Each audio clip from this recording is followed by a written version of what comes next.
आज हम बात करेंगे कि चुनाव का क्या महत्व है हमारे जीवन में, क्योंकि प्रतिपल हम फैसले लेते हैं जिससे हमारे लाइफ पे असर पड़ता है और हम कैसे अलग हैं जड़ पदार्थ से और हमारे पास क्या एक्स्ट्रा चीज़ है जो हमें अलग बनाती है। इस चीज़ को समझने के लिए सबसे पहले आपको अपनी पहचान पता होना चाहिए, क्योंकि आपका नाम क्या है, आप कहाँ रहते हो, क्या खाते हो, आपका रंग क्या है, आप कौन से जगह पे रहते हो, आप कहाँ से आए हो, ये सब प्रश्न इंपॉर्टेंट है, ये आपको डिफाइन करती है। लेकिन इन सबसे महत्वपूर्ण एक क्वेश्चन है कि आप हो कौन, आपकी पहचान क्या है, क्योंकि मुक्ति तभी संभव होगा जब आपको अपना पहचान पता होगा।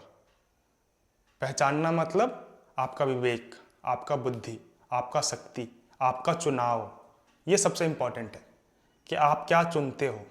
क्या फर्क होता है एक जड़ में और एक चेतन में? जड़ के पास चुनाव का अधिकार नहीं है भी तो बहुत कम है, लेकिन चेतन के पास चुनाव का अधिकार है।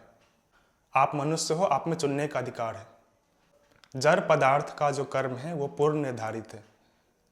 जैसे एक कुर्सी है, पहले से पता है कि वो बैठने के लिए बना है, इसलिए कभी भी कुर्सी का इस्तेमाल किया जाएगा तो सिर्फ बैठने के लिए किया जाएगा। कुर्सी यहाँ पे चुनाव नहीं कर सकती, लेकिन इंसान चुनाव कर सकता है। उसे क्या फैसला लेना है, उस सिचुएशन में क्या सही है, क्या गलत है, इंसान के पास अधिकार है।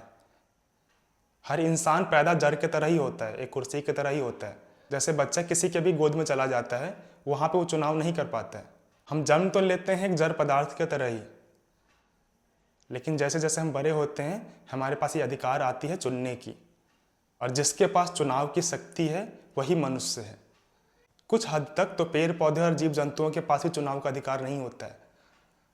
तो अब आपको ये ध्यान रखना होगा कि आप परिस्थितियों के खिलौने बन के रह गए हो या आप चुनाव करते हो उस परिस्थिति से लड़ने का, उससे बाहर निकलने का। नहीं तो आप बिल्कुल पेड़ पौधे या जीव जंतु की तरह हो जाओगे। पेड़ पौधे में फिक्स है कि कब पतझड़ होगा, कब पत्ते गिरेंगे, कब उसको हरा होना है, कौन से पेड़ से किस कलर का फूल निकलेगा, ये सब पूर्व निर्धारित है। लेकिन मनुष्य के लिए कुछ पूर्व निर्धारित नहीं होता है। आप अपना रास्ता खुद बना सकते हो। मनुष्य अकेला है जो अपना निर्माण स्वयं करने की शक्ति रखता है। आपके पास पूरी आज़ादी है कि आपको किस चीज़ को मानना है, किस चीज़ को नहीं मानना है। अगर आपके लिए भी सब कुछ पूर्व निर्धारित हो जाएगा तो आप भी जड़ पदार्थ हो जाओगे। जैसे एक पेड़ पौधे में फिक्स है कि इससे लाल फूल ही निकलेगा, वो पहले से पता है, लेकिन आपके लिए ऐसा नहीं है। हर चीज़ के लिए आप खुद जिम्मेदार हो। अगर आप कष्ट पा रहे हो तो उसके लिए भी जिम्मेदार आप ही हो। अगर आप सुख पा रहे हो तो उसके लिए भी जिम्मेदार आप ही हो। आपके लाइफ में जो भी परिस्थिति है वो आपके चुनाव के वजह से ही है। अगर अभी कुछ प्रॉब्लम हो रहा है तो पहले कुछ आपने गलत किया था। अगर आपको अभी कुछ अच्छा हो रहा है तो आपने उसके लिए भी पहले चुनाव किया था। तो सारी जिम्मेदारी आपकी है। कोई भाग्य विधाता नहीं है जो आपके लिए लिख के रखा है सारी चीज़ें। आप जैसे जैसे फैसले लेते जाओगे वैसे वैसे परिस्थिति आती रहेगी आगे। आपकी जिम्मेदारी है सब कुछ। लेकिन जब आप जिम्मेदारी नहीं लेते हो तो कुछ भी प्रॉब्लम आता है लाइफ में तो दूसरे पे दोष लगा देते हो, या भगवान को ही बोल दो कि हे भगवान मुझे ये क्यों किया, हे भगवान मुझे बचा लो, मेरी जिम्मेदारी संभाल लो। जिम्मेदारी तो आपको लेना पड़ेगा ना। ये तो बच्चों वाली बातें हैं। ये खुद जिम्मेदारी नहीं लेना है, हमेशा किसी न किसी पे दोष लगाना है। अंदर से आपको भी पता होता है कि जो भी परिस्थिति है अभी आपकी, वो आपके पूर्व चुनाव की वजह से ही हुआ है। आपने सही फैसले लिए होते तो आप यहाँ तक नहीं पहुँचते जिस भी स्थिति में अभी आप हो। जब कुछ बुरा होता है तो आप भगवान को दोष लगाते हो कि आपने ऐसा क्यों किया, और जब कुछ अच्छा हो जाता है तो बोलते हो मैंने किया, ये मेरी जिम्मेदारी है, मेरी वजह से सब कुछ अच्छा हुआ है। ऐसा क्यों होता है? जब अच्छे में जिम्मेदारी आप ले रहे हो तो बुरे में भी जिम्मेदार आपको ही होना पड़ेगा ना। इसलिए रोना और आसरा छोड़ो। जो कुछ है वो आपके भीतर है। जो आपको तार सकता है वो आप ही हो। आपके अंदर ही वो सुपर पावर है जो हर सिचुएशन से बाहर निकल सकता है। कितनी भी खराब सिचुएशन हो, एक छोटा सा डिसीजन लेना होता है, एक थोड़ा सा माइंडसेट बदलना होता है, वहाँ से सारी परिस्थिति चेंज हो जाती है। नहीं तो आप हमेशा परेशान होते रहोगे। कुछ भी खराब परिस्थिति आएगा आप उस परिस्थिति के प्रभाव में चले जाओगे। और थोड़ा सा डिसीजन ले लेते, सही चुनाव कर लेते, हो सकता था वो परिस्थिति भी ठीक हो जाती और आगे भी सब कुछ सही चलता। लेकिन जब भी कुछ परिस्थिति खराब आती है हम उसमें बह के चले जाते हैं और परेशान होते रहते हैं। उसके लिए आपको मेहनत करना पड़ेगा अपने ऊपर। किसी सत्य पे पहुंचने के लिए या कहीं जाने के लिए आपको पुकारने से नहीं होगा, आपको मेहनत करना पड़ेगा वहां पहुंचने के लिए, सत्य तक पहुंचने के लिए। कोई आपको वहां तक उठा के नहीं ले जाएगा, कोई जिम्मेदार नहीं है आपके लिए। अगर आपको कहीं पहुंचना है तो आपको ही एफर्ट लगाना पड़ेगा। आपके अंदर ही कुछ है जो सत्य तक पहुंचने के लिए आतुर है, बस आपको उसको सपोर्ट करना पड़ेगा, उसके हिसाब से चलना पड़ेगा, समझना पड़ेगा अपने आप को, तभी मुक्ति संभव है। आपसे बड़ा कोई मित्र नहीं है, आपसे बड़ा कोई दुश्मन नहीं है।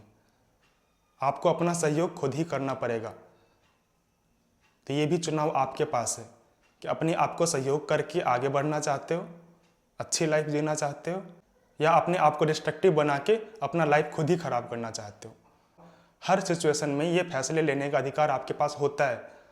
कितनी भी खराब परिस्थिति हो, आपको बस ये ध्यान रखना है कि मेरे पास अधिकार है कि मैं इस सिचुएशन में क्या सोचता हूँ, क्या फैसले लेता हूँ।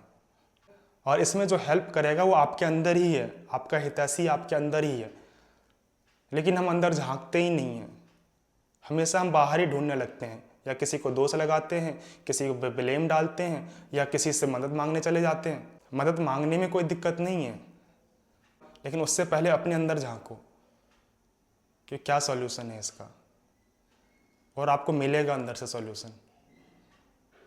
लेकिन आप इन चीज़ों पे ध्यान नहीं देते हो, हमेशा ब्लेम गेम खेलते हो।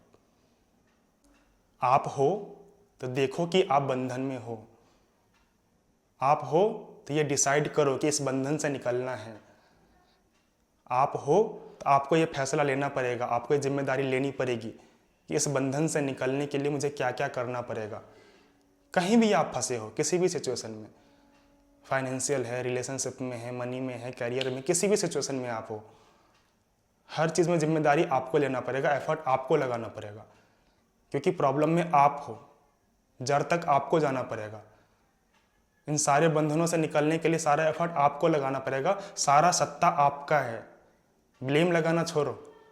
अगर गांठ आपने बांधी है तो खोलना भी आपको ही पड़ेगा।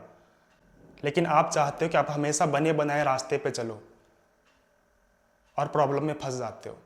बना बनाया रास्ता तो एक जड़ पदार्थ के लिए होता है। अगर पहले से सारा रास्ता पता ही हो तो वहाँ तो प्रॉब्लम मिलेगा ही आपको, वहाँ पे ज़्यादा चुनाव का भी अधिकार नहीं मिलेगा। जब बने बनाए रास्ते पे बहुत लोग गए हैं और आप देखते हो कि उन्हें भी कुछ नहीं मिला है, तब तो आपको समझना पड़ेगा ना कि अपना रास्ता खुद बनाना है। पगडंडी कैसे बनता है? जब आप खेत से गुजरते हो, पहाड़ों पे गुजरते हो, बहुत लोग चलते हैं तो वहाँ से एक रास्ता बन जाता है। तो आपको पगडंडी बनाना है, बने बनाए रास्ते पे नहीं चलना है। बने बनाए रास्ते पे सीमित ऑप्शन होता है। अगर आपको चुनाव का ऑप्शन मिलेगा भी तो 1 से 2 ऑप्शन मिलेंगे, तो आप चुनाव भी उसी में करोगे। लेकिन जब आप अपना रास्ता बनाओगे तो इसका कोई लिमिट नहीं है, आप कहाँ जा सकते हो।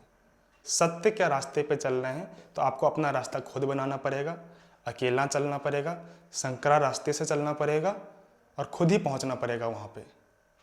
कृष्णमूर्ति जी ने यह कहा था कि truth is a pathless land. यह ध्यान रखना पड़ेगा आपको, तभी आप कुछ अच्छा कर पाओगे लाइफ में, अच्छे से जी पाओगे।